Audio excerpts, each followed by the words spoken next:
नमस्कार, very good morning, सुप्रभात। आप सभी देख रहे हैं हमारा खास कार्यक्रम गंगा सवेरा और आपके साथ हूं मैं दीपा बाफिला। नमस्कार, सुप्रभात, प्रणाम। दीपा बाफिला के साथ मैं राजेंद्र देव और आप देख रहे हैं हमारा खास बुलेटिन गंगा सवेरा। बिल्कुल, बात चाहे राजनीति की हो या राजनेताओं की, हर खबर पर हमारी रहती है पैनी नजर। बिल्कुल, और हर खबर बिल्कुल अलग और नए अंदाज में आपके सामने रखेंगे हम इस बुलेटिन। तो चलिए शुरू करते हैं हमारा खास बुलेटिन गंगा सवेरा। गृह मंत्री अमित शाह का लखनऊ दौरा है आज और इसी खबर से हम कार्यक्रम की शुरुआत कर रहे हैं और यहां पर कई कार्यक्रमों में शामिल होंगे गृह मंत्री अमित शाह। भाजपा निषाद की संयुक्त रैली में भी वो शामिल होंगे। आज लखनऊ के रमाबाई अंबेडकर मैदान में ये संयुक्त रैली आयोजित हो रही है और 155 करोड़ की परियोजनाओं का लोकार्पण भी करेंगे इस दौरान गृह मंत्री अमित शाह। बड़ी खबर, अमित शाह आज लखनऊ। बिल्कुल, गृह मंत्री अमित शाह का लखनऊ दौरा बेहद अहम है। कई कार्यक्रम वहां पर होने हैं जिसमें शरीक होंगे केंद्रीय गृह मंत्री अमित शाह।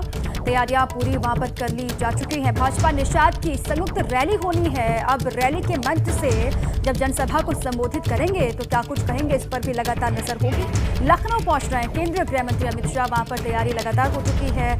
खबर यह है कि अलग अलग कार्यक्रम तमाम वहां पर होने हैं और कार्यक्रमों में हिस्सा लेंगे केंद्रीय गृह मंत्री अमित शाह।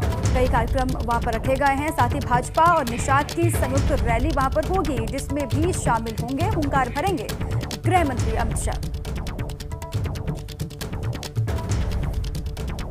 155 करोड़ की परियोजनाओं का लोकार्पण भी करेंगे शाह, ऐसी जानकारी है।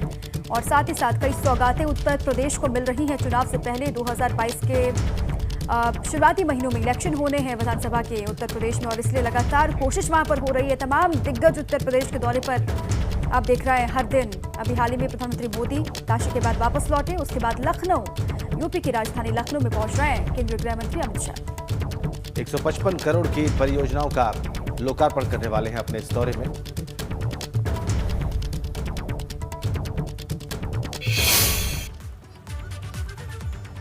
दरअसल आज लखनऊ में भारतीय जनता पार्टी और निषाद पार्टी की संयुक्त रैली होने वाली है और इसमें गृह मंत्री अमित शाह शामिल होने वाले हैं। लखनऊ के रमाबाई अंबेडकर मैदान में सरकार बनाओ अधिकारी पाओ संयुक्त विशाल महारैली होगी जिसमें अमित शाह और सीएम योगी आदित्यनाथ समेत कई और चेहरे भी शामिल होंगे। और खबर है कि इस संयुक्त रैली में अमित शाह मछुआ आरक्षण की घोषणा भी कर सकते हैं। बता दें कि इस जनसभा में मछुआ समाज के लिए हुए कामों को बताया जाएगा। और इस महारैली की अध्यक्षता निषाद पार्टी के राष्ट्रीय अध्यक्ष संजय कुमार निषाद करने वाले हैं। संजय निषाद की मानिए तो भाजपा के साथ सीट शेयरिंग फॉर्मूले पर सहमति बन चुकी है। उनकी पार्टी को 2 अंकों में सीटें मिलने जा रही हैं, इसके संकेत उन्होंने दिए हैं।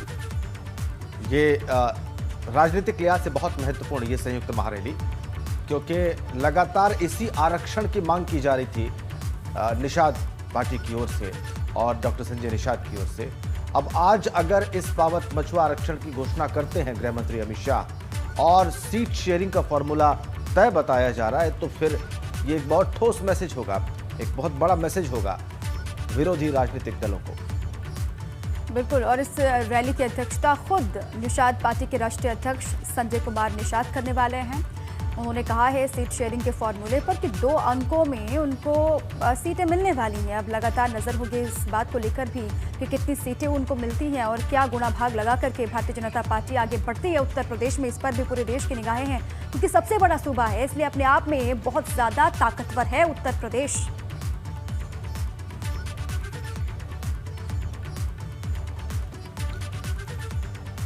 इस संयुक्त महारैली पर और ज्यादा जानकारियां लेकर हमारे साथ जुड़ गए हमारे सहयोगी अनुभव शुक्ला लखनऊ से। आइए सीधा उनके पास चलते हैं। अनुभव, ये राजनीतिक दृष्टि से बहुत महत्वपूर्ण, क्योंकि हमने देखा कि इन दोनों ही दलों के गठबंधन के पूरा होने से पहले कितनी सारी बातें सामने आई। कई बार ऐसा लगा कि डगमग हो रहा है मामला, लेकिन फिर आखिरकार ये गठबंधन हुआ और आज संयुक्त महारैली भी होने जा रही है। क्या हो सकता है इसमें, क्या मुख्य इसकी हाइलाइट्स होने वाली, क्या मुख्य बातें इसमें रहने वाली? देखिए, आज केंद्रीय गृह मंत्री अमित शाह लखनऊ आ रहे हैं और 3 मुख्य कार्यक्रम हैं। एक तो प्योर पॉलिटिकल कार्यक्रम है जो निषाद पार्टी ने ये महारैली रखी है, इसको नाम दिया है सरकार बनाओ अधिकार पाओ महारैली, जिसमें गृह मंत्री शामिल होंगे। दोपहर 1 बजे वो पहुंचेंगे एयरपोर्ट पर, उनका स्वागत होगा, सीधे वो रैली स्थल पहुंचेंगे। और वो भी महत्वपूर्ण है क्योंकि रैली स्थल है रमाबाई अंबेडकर मैदान, जहां अगर हम कहें कि माना जाता है कि कभी बसपा उस मैदान को भरती थी, फिर प्रधानमंत्री नरेंद्र मोदी की जब रैली हुई तो तब कहा गया कि हाँ उसने उस रिकॉर्ड को तोड़ा, और वहां पर तकरीबन 3 लाख 4 लाख 5 लाख की जब भीड़ होगी तभी माना जाता है कि रैली में भीड़ आई है। पर जो निषाद पार्टी के अगर हम कहें अध्यक्ष हैं एमएलसी में डॉक्टर संजय निषाद, वो कह रहे हैं कि हम भर देंगे, इस पूरे मैदान को भर देंगे, तो उस कार्यक्रम में वो शामिल होंगे। और सबसे महत्वपूर्ण बात है, जो बात बार बार संजय निषाद कहते हैं कि आरक्षण आरक्षण आरक्षण की बात करते हैं, तो क्या आज मंच से कुछ ऐलान होगा? हमने उनसे कल बात की, हमने पूछा डॉक्टर संजय निषाद से कि भाई आप बुला रहे हैं, केंद्रीय गृह मंत्री आ रहे हैं, आपकी तो यही मांग थी कि आरक्षण नहीं तो वोट नहीं, तो फिर अगर आरक्षण का क्या ऐलान होगा? उन्होंने कहा देखिए संविधान के अनुसार जो है वो आरक्षण पर काम चल रहा है, यानी कुछ भी बात अभी सीधी नहीं कही है, पर इंतजार है कि शायद कुछ ना कुछ घोषणाएं जरूर होंगी। इसके बाद जो दूसरा कार्यक्रम है, उत्तर प्रदेश कोऑपरेटिव बैंक की 23 नई शाखाओं का उद्घाटन होगा। भंडार निगम के कुछ गोदाम है उनका लोकार्पण करेंगे खुद केंद्रीय गृह मंत्री, क्योंकि सहकारिता मंत्री भी अब अमित शाह ही है। तो 155 करोड़ की वो परियोजनाएं हैं, वो कार्यक्रम होगा इंदिरा गांधी प्रतिष्ठान में।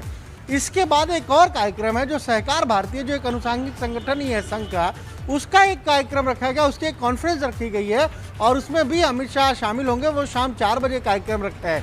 तो इस तरीके से कुल 3 कार्यक्रम अगर आज हम देखें तो अमित शाह के, लेकिन सबसे महत्वपूर्ण है जो जिस महारैली में वो आ रहे हैं। और इसमें भी राजन एक चीज़ आप देखिए, अभी तक बीजेपी अपनी रैलियाँ खुद कर रही थी, सारी रैलियों का जो अगर हम कहें संचालन हो या संयोजन हो, हर चीज़ बीजेपी कर रही थी। पर यहाँ आप थोड़ी टैक्टिक को देखिए, बदला है। कैसे बदला है? अखिलेश यादव क्या कर रहे हैं, वो अपने सहयोगियों को से रैली कराते हैं, उसमें मुख्य अतिथि बनते हैं। वही स्ट्रेटजी बीजेपी ने अपनाई है। अब उनके सहयोगी दल निषाद पार्टी की रैली करा रहे हैं रमाबाई अंबेडकर मैदान में, और मुख्य अतिथि कौन है? केंद्रीय गृह मंत्री अमित शाह। तो एक तरीके से उनकी भी ताकत देखने की कोशिश बीजेपी करेगी कि उनकी क्या ताकत है, कितने लोगों को वो ला सकते हैं रैली में। बिल्कुल ठीक अनुभव, क्योंकि नई रणनीति के तहत बीजेपी लगातार उत्तर प्रदेश में आगे बढ़ रही है। देखना ये होगा कि नई रणनीति काम आती है, बीजेपी की सफल हो भी पाती है या फिर नहीं, क्योंकि बहुत बड़ी चुनौती 2022 के किले को फतेह करने की है। बहुत शुक्रिया आपका पूरी जानकारी के लिए और अपडेट के लिए। तो एक और जहां भाजपा और निषाद पार्टी लखनऊ में अपना दम दिखाएंगे, वहीं समाजवादी पार्टी के अध्यक्ष अखिलेश यादव कांग्रेस के गढ़ में आज हुंकार भरते नजर आएंगे।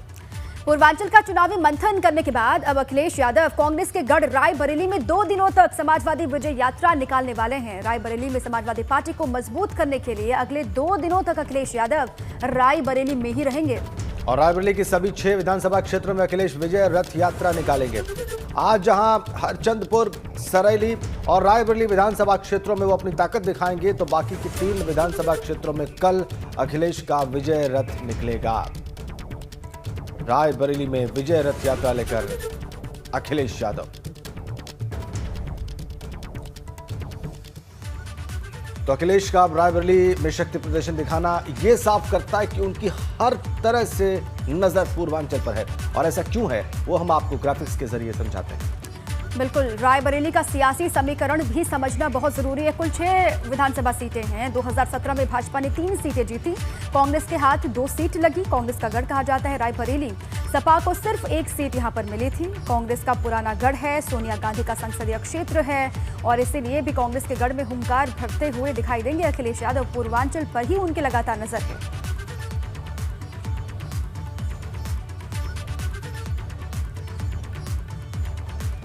तो एक और मिशन पूर्वांचल और छोटे दलों से गठबंधन के सहारे अखिलेश मिशन यूपी फतेह करना चाहते हैं। और यही कारण है कि चाचा के साथ पुराने गिले शिकवों को वो भूलकर गले मिले हैं।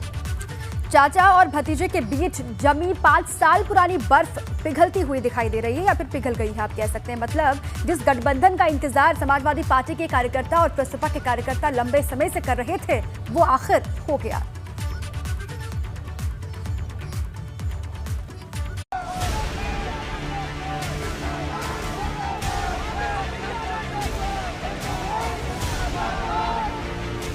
अखिलेश ने किया शिवपाल का अभिनंदन, सपा प्रसपा में हुआ गठबंधन।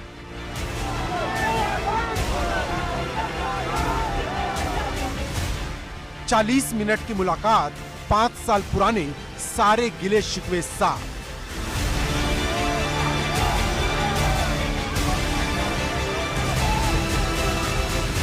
अखिलेश शिवपाल साथ साथ, क्या 22 में बनेगी बात?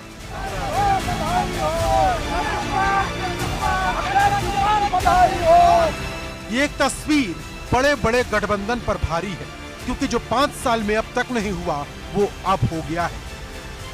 क्योंकि जिस घड़ी का इंतजार समाजवादी पार्टी और प्रसपा के कार्यकर्ता लंबे समय से कर रहे थे, आखिर वो घड़ी आ ही गई और चाचा भतीजे के बीच जमी कड़वाहट की बर्फ हमेशा हमेशा के लिए पिघल गई। यह तस्वीर अखिलेश और शिवपाल की उस मुलाकात की गवाही है। यह तस्वीर सपा और प्रसपा के कार्यकर्ताओं की वो मुंह मांगी मुराद है। ये तस्वीर सपा संस्थापक मुलायम सिंह यादव की वो दिली ख्वाहिश है जो पूरी हो गई है। क्योंकि करीब दर्जन भर छोटे दलों से हाथ मिला चुके अखिलेश कब अपने चाचा से हाथ मिलाएंगे, इसका इंतजार पूरे प्रदेश को था। क्योंकि जब अखिलेश से पूछा जाता था कि वो अपने चाचा से गठबंधन कब करेंगे, तो वो गोलमोल जवाब देकर टाल जाते थे। उधर दूसरी तरफ चाचा शिवपाल भतीजे का इंतजार कर रहे थे। आखिर देर से ही सही वो घड़ी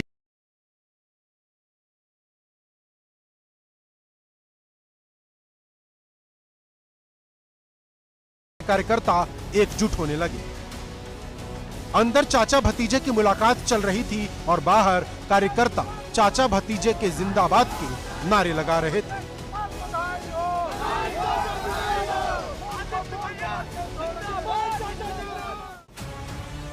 अखिलेश यादव और शिवपाल यादव के बीच करीब 40 मिनट तक मुलाकात हुई।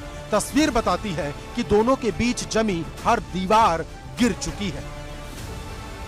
क्योंकि जहां अखिलेश ने चाचा के पैर छुए तो चाचा ने भी भावुक होकर भतीजे को गले लगा लिया। जानकारों की माने तो अखिलेश और शिवपाल के साथ आने से अखिलेश का कुनबा न सिर्फ मजबूत होगा, बल्कि जमीन पर जो यादव वोट का बिखराव था वो भी खत्म होगा और समाजवादी पार्टी एकजुट होकर चुनाव लड़ेगी। क्योंकि अभी सिर्फ मुलाकात हुई है तो कार्यकर्ता पुराने गिले शिकवे भुलाकर एक साथ आ गए हैं। सोचिए, जब शिवपाल और अखिलेश एक साथ मंच पर होंगे तो क्या होगा। लेकिन सवाल बड़ा है कि गठबंधन का आधार क्या होगा, क्योंकि सूत्रों के मुताबिक जहां अखिलेश शिवपाल को 5 सीट देना चाहते हैं, वहीं शिवपाल 10 सीट की डिमांड कर रहे हैं। हालांकि दोनों के बीच गठबंधन हो गया है तो सीट बंटवारे का ऐलान भी जल्द ही हो जाएगा। लेकिन मुद्दे की बात यह है कि क्या शिवपाल अखिलेश के लिए चाणक्य की भूमिका निभा पाएंगे, क्योंकि जमीन पर शिवपाल एक बड़े रणनीतिकार माने जाते हैं। उनकी पहुंच जमीनी कार्यकर्ता में इस कदर है कि वो अपने कार्यकर्ता को नाम से ही पहचानते हैं। जब मुलायम सिंह यादव चुनाव लड़ते थे तब जमीन पर काम शिवपाल ही संभालते थे, जिसका फायदा मुलायम सिंह यादव को कई बार मिला। लेकिन क्या ये फायदा इस बार अखिलेश को भी मिलेगा? Bureau report, ABP Ganga.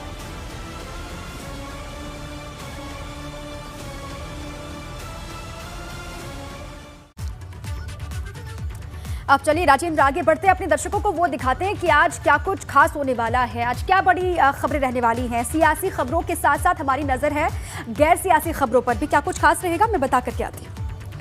तो बिल्कुल दीपा, सियासी खबरों पर तो लगातार हमारी नजर रहती है, लेकिन हमारी कोशिश रहती है कि चुनावी खबर हो, गैर चुनावी खबर हो, राजनीतिक खबर हो, गैर राजनीतिक खबर हो, कोई हमारे दर्शकों से अछूती न रहे। और आज की अब बड़ी खबरें क्या रहने वाली हैं, जिन पर हमारी नजर रहने वाली है, ये आपको बताने जा रही है मेरी सहयोगी दीपा। वो बचियो। बिल्कुल राजेंद्र, आज क्या कुछ रहने वाला है, क्योंकि सियासी खबरें तो लगातार सुबह से हम बता रहे हैं, गैर सियासी खबर वो कौन सी है जिस पर लगातार नजर रखेगी। हेलीकॉप्टर क्रैश में शहीद ग्रुप कैप्टन वरुण का आज अंतिम संस्कार होगा, ये बेहद दुखद खबर भी है। भोपाल में होगा शहीद वरुण सिंह का अंतिम संस्कार। हेलीकॉप्टर क्रैश में बुरी तरीके से घायल हो गए थे वरुण सिंह। बेंगलुरु के अस्पताल में इलाज के वक्त उनका निधन हुआ, आज अंतिम संस्कार होगा। अब आगे बढ़ते हैं। आज से उत्तर प्रदेश में शीत लहर देगी दस्तक, आज से तापमान में दर्ज की जाएगी गिरावट, ये कहा जा रहा है। तापमान में गिरावट आज के बाद से आनी शुरू हो जाएगी। मौसम विभाग के मुताबिक आज से पश्चिमी उत्तर प्रदेश में तापमान में गिरावट आने की पूरी संभावना है। अपनी अपनी तैयारी लोगों को करनी होगी। आज मुरादाबाद की अदालत में आजम खां पर सुनवाई होनी है। मुरादाबाद के स्पेशल एमपी एमएलए कोर्ट में सुनवाई होगी। आज आजम को लेकर छजलैट बवाल मामले की सुनवाई होनी है, इस पर भी लगातार नजर रहेगी। राजेंद्र, बिल्कुल, धन्यवाद दीपा। आपने इन तमाम महत्वपूर्ण खबरों को बताया जिन पर हमारी नजर रहने वाली है और जो पूरे दिन में बहुत मायने रखने वाली है। देवरिया से ताल्लुक रखने वाले ग्रुप कैप्टन वरुण सिंह का आज भोपाल में अंतिम संस्कार किया जाएगा। ठंड एक बार फिर से उत्तर प्रदेश में बढ़ने वाली है और ये बड़ी खबरें अभी आपने हमारे दर्शकों को बताई। बिल्कुल राजेंद्र, बहुत जरूरी है तमाम गैर सियासी खबरों पर भी नजर बनी रहे और पल पल हर अपडेट दिन भर हम देते रहेंगे अपने दर्शकों को। जी हाँ, और यूपी विधानसभा चुनाव को लेकर आखिर सियासी बयार कैसी बहरी है, लोग क्या सोच रहे हैं, लोग किन बातों पर चर्चा कर रहे हैं, उनके मुद्दे क्या हैं, ये समझने के लिए जानना जरूरी है कि आखिर क्या चल रहा है। बिल्कुल, अब हम आपको लेकर चलते हैं आगरा में एबीपी गंगा संवाददाता नितिन उपाध्याय के पास, जो सीधे आम लोगों से करेंगे बात और उनसे पूछेंगे कि 2022 चुनाव से पहले उनके दिल और दिमाग में क्या चल रहा है।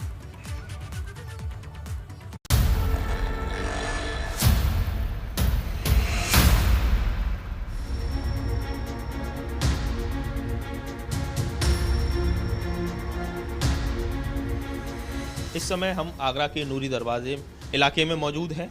आप देख सकते हैं कि तमाम जो व्यापारी हैं, कारोबारी हैं, वो एक जगह इकट्ठा हुए हैं। तमाम तरह का विमर्श चल रहा है और ऐसे में अपने खास कार्यक्रम क्या चल रहा है आज हम बात करेंगे तमाम व्यापारियों से, उनसे समझेंगे कि क्या उनके मन में चल रहा है, किस तरह के विचार हैं। सर, सबसे पहले बात करते हैं अग्रवाल साहब आपसे ही कि किस तरह से देख रहे हैं सर।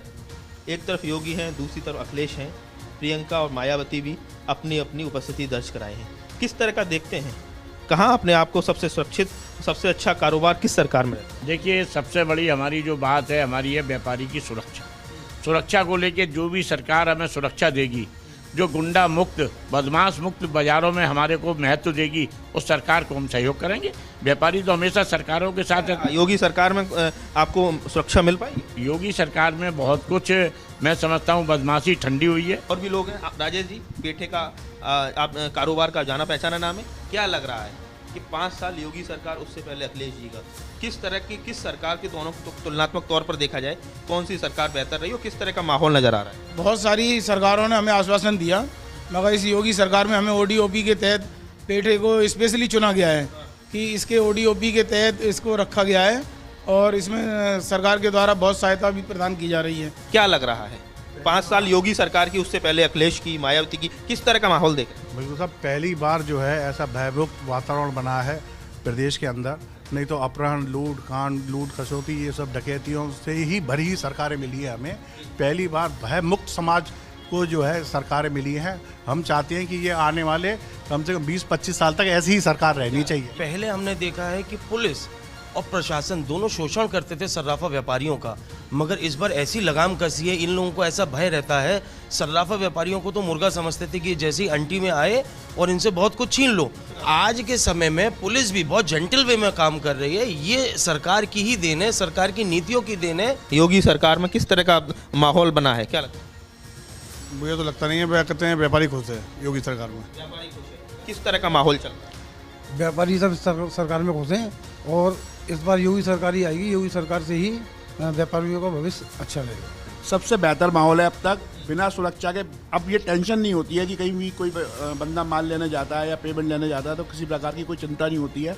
ऐसा लगता है सुरक्षित जाएगा और सुरक्षित आएगा। व्यापारिक दृष्टिकोण से अगर मेरी नज़र ये कहती है कि व्यापार में व्यापारी सिर्फ और सिर्फ परेशान रहा है। बाकी आप ये देखें, गुंडा तत्व, चौथ वसूली हमारे क्षेत्रों में से रात को निकलने में हमें बहुत आराम है, इसमें कोई दो राय नहीं है। व्यापारिक हिसाब से सोचेंगे तो मोदी योगी सरकार में थोड़ा सा अंकुश उसमें आया है और हम चाहते हैं कि ये भी जो अंकुश उन्होंने लगाया है वो भी भयमुक्त होना चाहिए। तमाम जो शहर के जो कहा जाए प्रमुख कारोबारी, जो व्यवसायी हैं, व्यापारी हैं, इस समय यहाँ बैठे हुए हैं, तमाम तरह की चर्चाएं चल रही हैं। उसमें एक बात तो ज़रूर निकल कर आई है चर्चा में कि व्यापारी के लिए सबसे ज़्यादा जो अहम जो कहा जाए जो मुद्दा रहता है वो होता है सुरक्षा की गारंटी। और ज़्यादातर कारोबारी ये कह रहे हैं, जो व्यापारी ये कह रहे हैं कि पहले से, जब से योगी सरकार आई है, व्यवस्था में काफ़ी ज़्यादा परिवर्तन हुआ है, सकारात्मक बदलाव हुआ है। पहले से बेहतर तरीके से वो अपने कारोबार को कर पा रहे हैं और माहौल अच्छा है, कानून व्यवस्था की स्थिति अच्छी है। तो ज़्यादातर कारोबारी तो से अगर बात करने के बाद यही निकल कर सामने आता है कि योगी सरकार ने इस ओर ध्यान दिया है, कानून व्यवस्था की स्थिति पहले से बेहतर है। तो ज़्यादातर लोगों का यही मानना है कि योगी सरकार वापसी करेगी, वो द्वारा योगी सरकार को वोट करेंगे। आगरा से नितिन उपाध्याय, वीपी।